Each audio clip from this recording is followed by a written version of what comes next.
Salut les amis, heureux de vous retrouver aujourd'hui pour une nouvelle vidéo où je vais vous présenter les 3 prochaines tomates que je mettrai bien sûr à l'échange pour la fin de l'année. Vous avez déjà été nombreux à vouloir déjà me proposer des échanges, ne vous inquiétez pas, les infos viendront pas tout de suite, sûrement courant septembre, pour vous expliquer comment on va procéder pour mettre tout ça en place. Je voudrais vous souhaiter aussi bonnes vacances à tous ceux qui sont peut-être déjà en vacances ou tous ceux qui prennent des vacances et peut-être à tous ceux qui vont bientôt partir en vacances. Alors aujourd'hui nous sommes le dimanche, jour de finale pour vous les Français. Ça ressemble à la position contre l'Uruguay. Oui, ça ressemble à plein de choses, Vicente. Au but de Varane contre l'Uruguay. Ça se joue là-dessus aussi, une Coupe du Monde sur la précision des coups de pied arrêtés. Matuidi et Mbappé. Avec l'ouverture du score pour l'équipe de France, encore une fois sur un coup de pied arrêté. 38e minute. 38e minute et Antoine Griezmann qui ne laisse aucune chance à Daniel Soubazi. Oui, Griezmann qui ne peut pas frapper. Derrière lui, il y a Paul Pogba. Une première fois et la deuxième. Quelle efficacité! Ça. Il y a Mbappé face à Vida. Kylian Mbappé! Ça fait 3 buts d'avance pour les Bleus! Est-ce que c'est terminé? Sans doute pas! Mais elle n'a jamais été aussi proche! Cette deuxième étoile, 65e minute! Finale France-Croatie, j'espère bien sûr que les Français vont gagner, même si beaucoup de Belges ont un petit peu on va dire sont un petit peu aigris par la victoire des Français en demi-finale contre la Belgique. Le meilleur n'a pas forcément gagné, mais le plus intelligent a gagné, donc voilà, il faut respecter ça. Et, la France, ils ont marqué un but, la Belgique n'a pas marqué de but, donc la France a gagné, et puis voilà, c'est tout. Il n'y a pas à monter, on a fait un meilleur jeu ou pas un meilleur jeu, c'est pas le plus important c'est d'inscrire un but en plus que l'autre. Et c'est ce qui s'est passé, donc voilà, pas d'aigreur en ce qui me concerne du moins, voilà.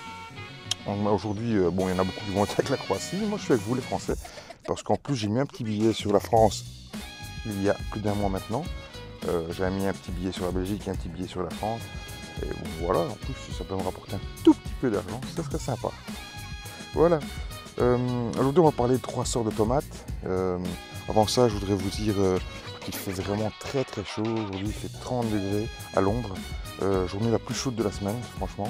Bon, la piscine va être de mise.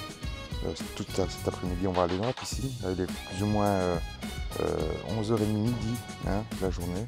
C'est vraiment l'heure de l'apéro, tranquillement. L'heure même de la sieste. Pas longtemps qu'on est levé, mais il revient faire la sieste tellement qu'il fait chaud.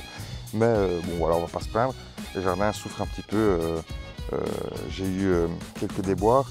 Dans les tomates, j'ai remarqué que j'avais des tomates qui commençaient à avoir le cul noir et j'ai pu comprendre que c'était souvent associé à un arrosage irrégulier ou aussi dû à une grande sécheresse. Ici, ça fait, je pense, maintenant une quarantaine de jours qu'on n'a plus d'eau.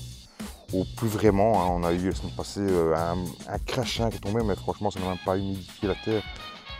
Voilà, donc c'est juste à humidifier un petit peu les feuilles, mais ça ne suffit pas pour les racines.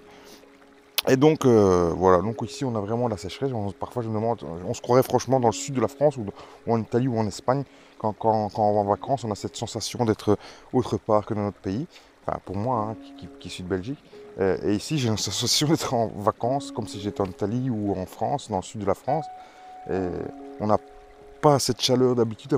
Quand en Belgique on a une chaleur étouffante. Ici on n'a pas une chaleur étouffante puisqu'on a du vent, c'est quand même agréable, c'est respirable. Sauf que bon, toute activité est un peu difficile puisque bon voilà, directement c'est en transpiration. Malgré ça, aujourd'hui il fait 30 degrés, il est midi. Je prends pas l'apéro, on est dimanche, je prends pas l'apéro. Je vais vous présenter les 3 tomates qui vont suivre et en plus après je vais aller récolter quelques haricots parce que bon voilà, il faut les ramasser. Ça fait 2 jours que je les ramasse et je fais pas 3 heures dessus parce que c'est vraiment insoutenable. Et souvent le soir, bon voilà, on pense à vouloir venir, mais le problème c'est que le soir quand il fait un peu moins chaud, qu'est-ce qu'on fait? On soupe, on dîne, comme on dit chez nous, et donc voilà, généralement après le dîner, j'ai plus le courage de venir dans le jardin. Donc voilà, voilà, c'était juste ça qu'on va faire quand même aujourd'hui. Je vais le faire parce que bon, j'ai pas envie qu'ils soient trop grands parce qu'après ils sont filandreux. Je vais arrêter de raconter un petit peu ma vie et on va passer aux 3 prochaines tomates que je vais vous présenter. Alors, c'est des graines de tomates que j'ai reçues de Natacha. Natacha, bien sûr que je fais un petit coucou si tu me vois. Je ne sais pas si tu es abonné ou pas. Je vais faire 3 tomates suivantes qui sont les bifs de Taninges, la Pink Birkeley Tie-Dye et la Dewey's Streaked Red.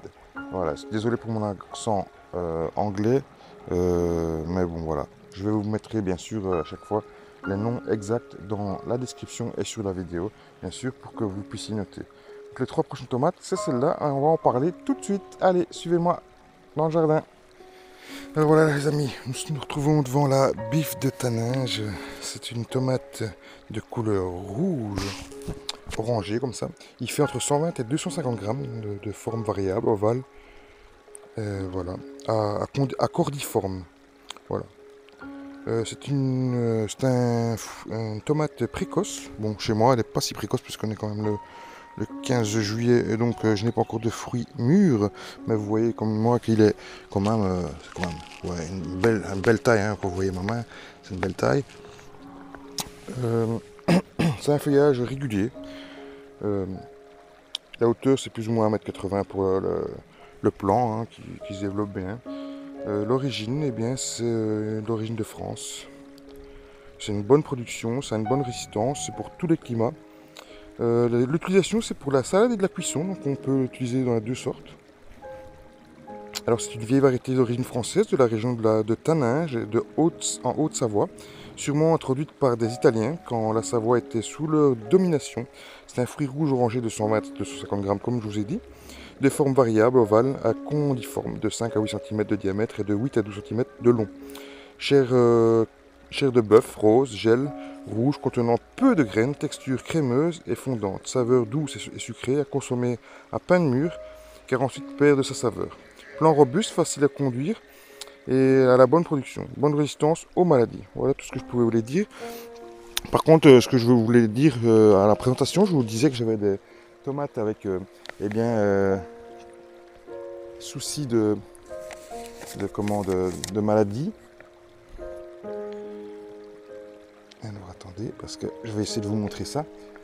Je vous disais que j'avais soucis de cul noir, regardez. Ça commence pour celle-ci. Et celle-là à côté, elle est un peu plus infectée encore. Je pense que vous pouvez le voir. Que celle-ci a le cul noir. Je vais même la retirer. Je ne vais pas la laisser. Parce que ça ne sert à rien. Ça va faire qu'affaiblir le pied. Regardez maintenant plus près, regardez, vous voyez. Et bien ça m'arrive même en extérieur, alors que normalement on dit souvent que le cul noir c'est souvent dû dans les serres que ça arrive le plus souvent, puisque c'est dans les serres qu'on arrose plus irrégulièrement qu'à l'extérieur. Et bien moi ça m'arrive assez souvent pour l'instant dans les tomates aussi à l'extérieur, alors qu'à l'intérieur dans les serres j'en ai pas vraiment. Voilà. Bon, pour la tomate bif de Taninges. Maintenant passons bien sûr à la tomate suivante. La tomate suivante, c'est la Pink Birkeley Tie-Dye que vous voyez ici maintenant. Vous voyez un fruit sur mon plan qui est à l'intérieur de la serre. Je suis personnellement à l'extérieur parce qu'il fait insoutenable sous cette serre, c'est impossible à tenir plus de 5 minutes. Donc la caméra y est, mais moi je suis à l'extérieur. Heureusement qu'on a un micro, hein, qu'on puisse se balader. Alors, qu'est-ce que je peux vous dire sur cette tomate? C'est un fruit rose rougeâtre, zébré de vert, ronde et aplatie de 300 grammes à 1 kg les amis. C'est un format inégal, donc c'est couleur bigarrée, aplati à forme aplatie, calibre moyen à gros. C'est une précocité de mi-saison, le feuillage est régulier. La hauteur de 2 m à 2,20 m, c'est assez grand. D'ailleurs ici j'ai des soucis dans la serre, je dois la faire. J'ai dû pincer un peu le haut pour pas qu'elle grandisse parce que c'était trop haut. Bon, c'est souvent le cas quand on a des petites serres très basses. La productivité est abondante. Bon, pour ma part, oui, je veux dire que c'est pas abondant, mais que c'est bien. J'adore. La résistance est sensible par contre, vous voyez. Le climat c'est chaud, donc dans la serre c'est bien, en Belgique. L'origine c'est les USA, elle est bien pour les salades, donc, donc pas pour les cuissons. Et donc la variété originaire des USA, mutation spontanée de Birkeley Tie-Dye, croisement de Cherokee Purple et de Green Zebra. Découverte et fixée par Bread Gate, fruits de 50 à 300 grammes de type beefsteak aplati aux pôles côtelés, en partie haute et aux épaules rebondies, pouvant s'incurver quand le calibre devient gros. Épiderme rose pourpre avec des stries vertes plus présentes en partie haute. Chair de bœuf rouge, sombre, dense et charnue, gel vert foncé, saveur excellente, plan plutôt compact, au feuillage régulier, peu dense, production plutôt moyenne de mi-saison. Voilà, ça c'est tout ce que je peux vous dire sur la Pink Berkeley Tie-Dye les amis. Et bien sûr, on file tout de suite vers la prochaine tomate. Voilà les amis, nous sommes maintenant devant le plan de la Dewey Streaked Red. C'est une tomate à fruits rouges avec des stries jaune orangé ou inversement aplaties de 300 à 400 grammes. Donc c'est une couleur bigarrée, forme côtelée, calibre gros, c'est une précocité de mi-saison. C'est un feuillage régulier, hauteur de 1,80 m à 2 m, productivité moyenne, résistance elle est bonne, climat tous, elle est originaire des USA, elle est utilisable en salade. Alors c'est une variété originaire des USA de type ananas, fruits rouges avec des stries jaune orangé ou inversement aplaties de 300 à 400 grammes. C'est un plant solide au feuillage sain, bouquet de 3 fruits, forte dépression ou pédoncule, souvent difforme et à l'ombilique. Côtelage en partie haute, chair juteuse et bigarrée, fondante, dense et contenant peu de graines. Saveur douce, sucrée et acide en bonne harmonie. Voilà les amis pour la Dewey Streaked Red. Et oui, c'est une tomate originaire des USA. Pour terminer, alors c'était les 3 tomates que je vous ai présentées les amis ici aujourd'hui. Dans cette chaleur, cette fournaise, c'est vraiment le cagnard comme ici dans le nord, vraiment très grosse chaleur. Alors les 3 tomates suivantes arriveront bien sûr dans quelques jours, hein. Je fais plus ou moins tous les 3 jours pour vous présenter, pour pas trop vous saouler avec les vidéos. Donc j'essaie que ce soit le plus court possible pour que ça fasse pas trop long pour vous regarder. Et bien sûr, si vous désirez partager ces vidéos, allez-y, faites-vous plaisir. Si vous désirez aussi vous abonner, abonnez-vous si vous n'êtes pas encore, hein, parce que je vais présenter ces tomates tout l'été.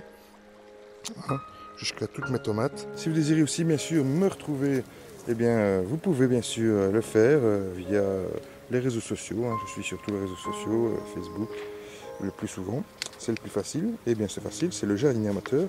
Et n'hésitez pas bien sûr à vous abonner si vous le désirez. Et nous rester connectés. N'oubliez pas de mettre des pouces bleus parce que YouTube fonctionne comme ça. Hein. Plus vous allez mettre des pouces bleus et plus ma vidéo va être mise en avant. Et plus on pourra partager les amis. Donc n'hésitez pas, mettez s'il vous plaît le maximum de pouces bleus sur mes vidéos. Je ne le demande pas souvent, mais bon, j'espère que maintenant vous connaissez un peu le principe, tout le monde vous le demande, mais c'est pour qu'on puisse être vu. Et bon voilà, c'est toujours pour le partage. Le partage, ça fait partie de ma philosophie. Donc allez-y les amis, partagez ou mettez des pouces bleus, ça ne vous coûte rien. Et nous, ça nous met en avant, ça nous fait un très grand plaisir. Merci les amis, à très bientôt, j'espère. A très vite. Allez, et bonnes vacances à tous ceux qui se partent en vacances. Et n'oublie pas, c'est en semant n'importe comment qu'on récolte n'importe quoi. Ciao. Cette vidéo t'a plu, tu es encore là. Alors, je t'invite à cliquer juste ici. Si cette vidéo ne t'intéresse pas, peut-être que celle d'en dessous te va t'intéresser. Ou sinon, je t'invite aussi à me rejoindre juste ici en dessous. Et aussi, si tu es abonné déjà et que tu voudrais discuter, il y a Facebook, Instagram et Twitter.